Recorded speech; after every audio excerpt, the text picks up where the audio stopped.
All right, the stator and rotor are installed. These are only installed hand tight, really. There's the stator's here. The tapered collet is here. The rotor is in my hand. It goes in and fits on this tapered collet just fine. This is the timing mark, and this is the timing mark in degrees. Now, theoretically, this runs at 38 degrees. This bike. And I've marked that. Now, they say with the engine set the top dead center, of which it is, on compression, just for grins.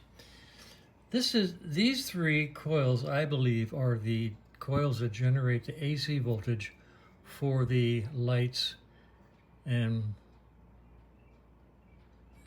ignition system. This one matches this mark, sorta, and it's going to be turning, and I think that this one is the magnetic trigger for the ignition system. It's black, it's different, it's by the mark. Right now, with that full top dead center, and it rotates this way, which means it's really past that mark. Now, inside here, you have a magnet full circumference with a gap. And I think that gap's on purpose. I think that gap is where it generates the pulse, saying fire the ignition. I've seen it before on equipment. The magnetic field is fluctuating because of the magnet, and then you see a gap, and that causes a spike, usually negative, which then can be turned positive, but it causes a spike to occur right here where the gap is at that moment in time. So if I stick that on, which is weird, now the mark is way up here instead of way down there. So let's rotate him and see what happens. Okay, he falls into place there, and he falls into place here. And at this point in time, the two marks are sort of close by. And if I set that one there, that would be 38 degrees when it's coming around.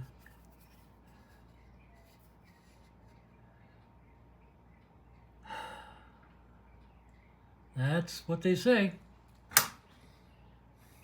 Well, I'm going to put it on and tighten it down. See if we get spark, and see if we get spark anywhere near to where it's supposed to be. And then apparently we can adjust the stator by loosening these and rotating it left and right to bring the mark to precisely 38 degrees with it running in a strobe light. Oh, this is interesting. Well, now that the mechanical aspects of the new system, that is your alternator and the ignition system, are physically installed and physically set to full advanced. Now I get to take the wires here and extend them. Two yellows, a black, a blue, and a white. And I get to extend them probably, I'm going to put in about 2 more feet of wire on each one, and then take it over to the far right side of the bike and go up this framework under the shrouding and feed it up here so that it comes out up at the top here, the extended wires. Then we'll take the yellow ones, and they will connect to these 2 yellow ones, and the red and black go over to the ignition system here, which is going to go here, and then these go to the coil, which is cleverly mounted over here, and the coil goes to the spark plugs. This alternator, this regulator rectifier will come out, and these wires will be cut and capped, other than the red and the black, which will actually go to the battery. So it's fun. These 2 units are going to take the place of this 1 unit. And that's what I'm going to do next. And I may have described that slightly wrong, but then what the heck. Okay, here we go. All right, I'm adding the extensions to this wiring. Let's see if I can move out a little bit so you can see it better. They're much longer, I hope, than necessary, but longer is better than shorter. And I'm using solder type insulated connectors. And what they are, if I can move this down some, move it down some, right? Like that. They look like this. It's a tube with a piece of low temperature solder in it. And what I do, when you have the luxury of having both pieces of wire in your hands, you can just put it in place and then actually get a good connection by twisting these ends together if you want. You don't have to, but since we have them out here in the wind, we might as well. And slide the insulator over it, like so, he said with a grin. Slide the insulator over it till it goes down into the center, into the solder right there. Then you hit it with a heat gun. And you just, let me see if I can zoom in, which is a two-handed proposition.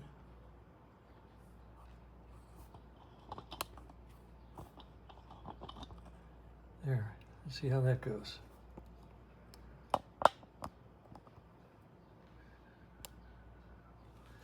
You heat it with the heat gun until it melts.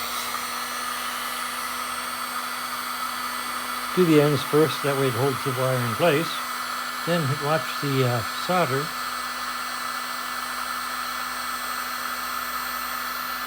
And there it goes, it's starting to melt right now. So you got a nice solder joint in there. You should be able to see the shiny solder.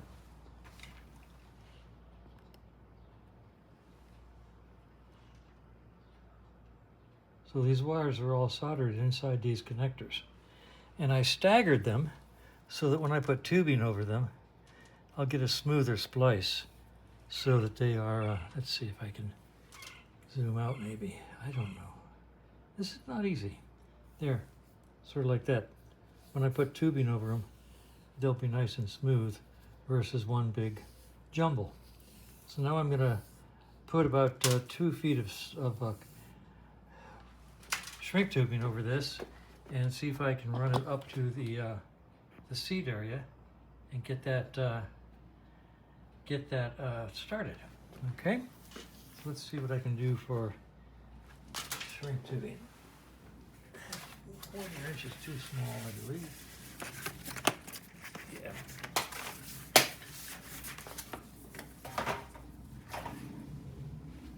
Three-eighths. That'd be nice.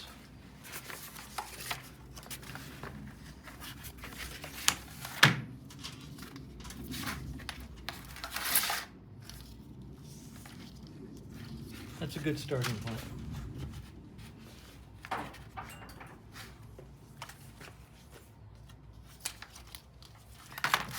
This should get me up in the vicinity of where I want to put those boxes, those electrical boxes.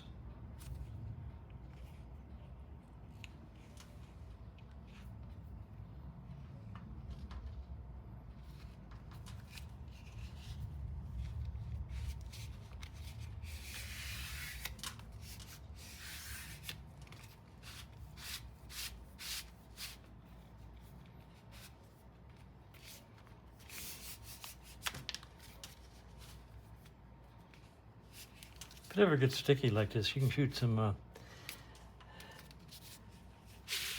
that's what I call it, mother's milk in there.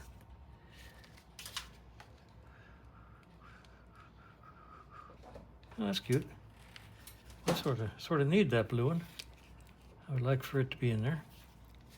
Black and yellow, pull those loose. Okay. Let's see if I can get this blue one to go through. That'd be nice.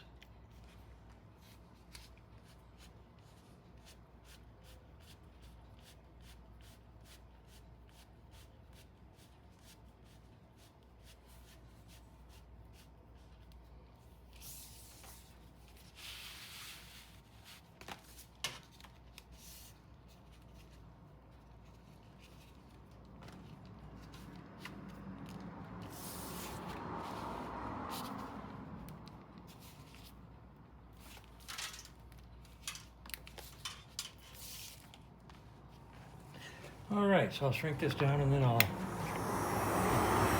run it up to the top of the seat and see how much we really need.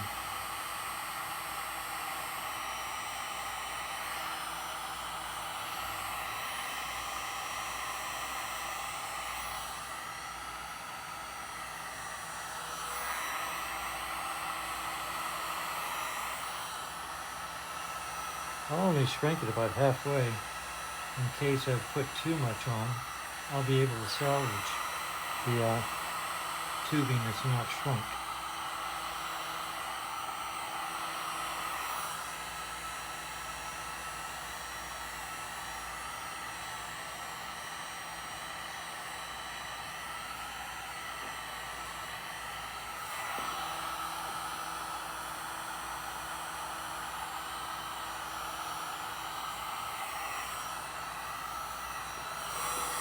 All right, I'm going to take this over and try to run it up the other side of the bike. Okay, let's see how this works. There's an advantage to buying safety wire by the mile. You always have wire for use as a fishing wire. I can look straight down here and see all the way down. So I'm going to run this down here and see how it goes, all the while staying away from the battery.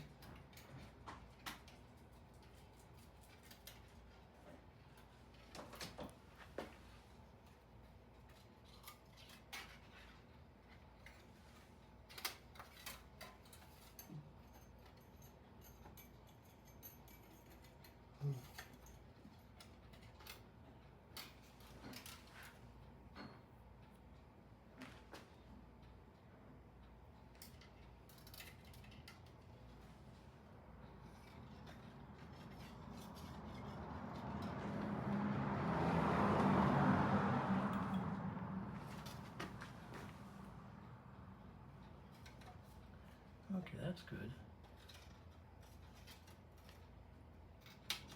That's in front of the swing arm, right down here.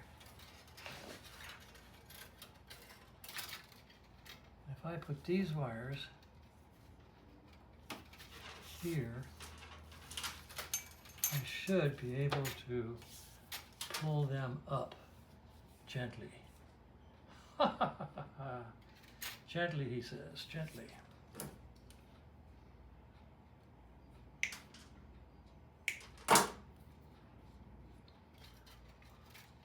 Who thinks these wires are going to actually stay attached to the wire? What, none of you? My goodness.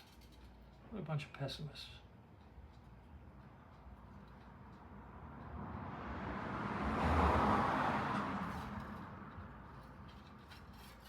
Let's see if we can draw this up.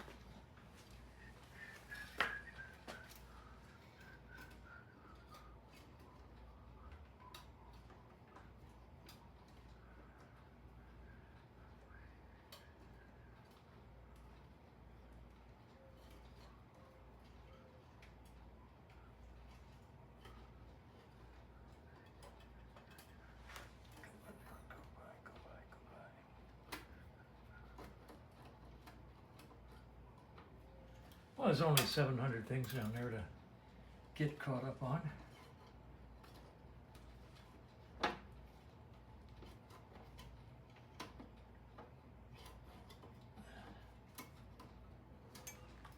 You know how I soldered them on last time?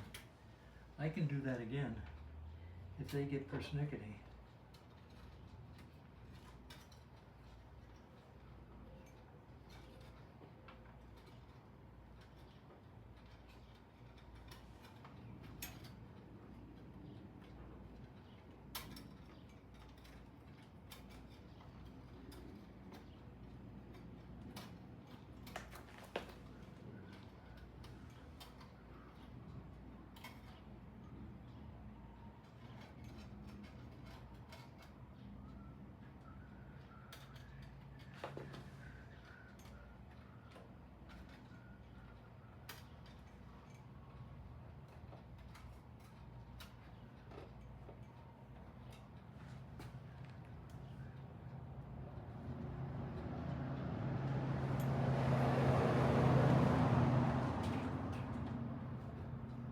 This is what's known as a 5-minute job.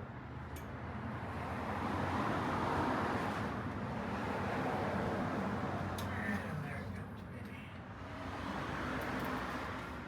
Park! All you doubting Thomases.